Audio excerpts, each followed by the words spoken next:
Thank you for having me. Well, first off, I want to address Mr. Graham.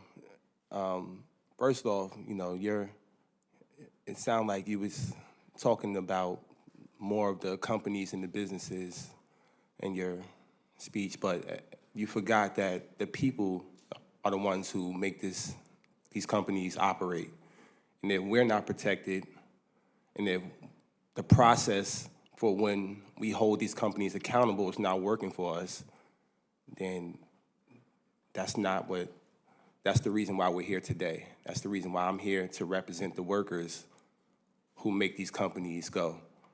And I think that it's in your best interest to realize that it's not a left or a right thing. It's not a Democrat or a Republican thing. It's a workers thing. It's a workers issue.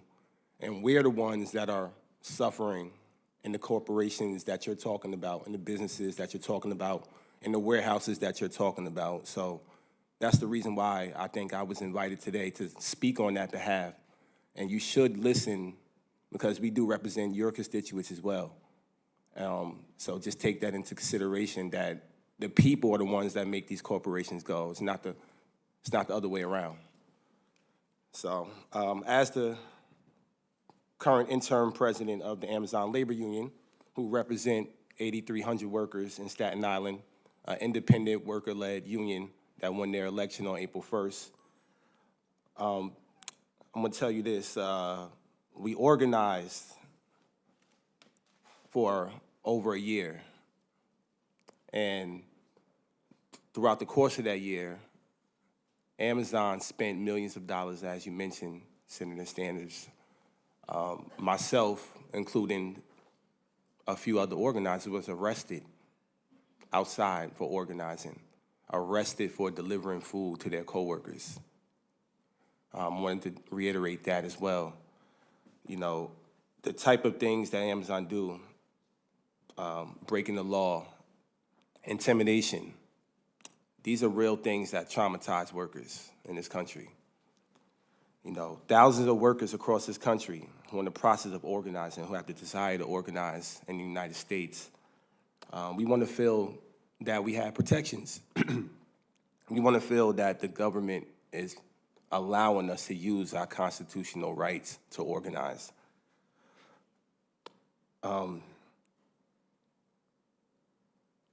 notion that people in the united in this democracy will outmatch tyranny is the oldest American ideal. There's clearly defined legal process to do this, and workers like us have the rights protected by the First Amendment and the National Labor Relations Act.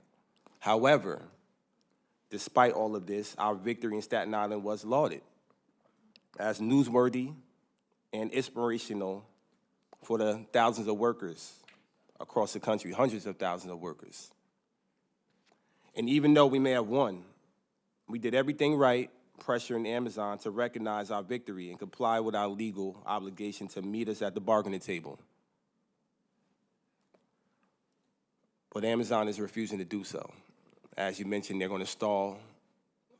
They filed 25 objections, and they got the NLRB to move the hearing to a whole nother location.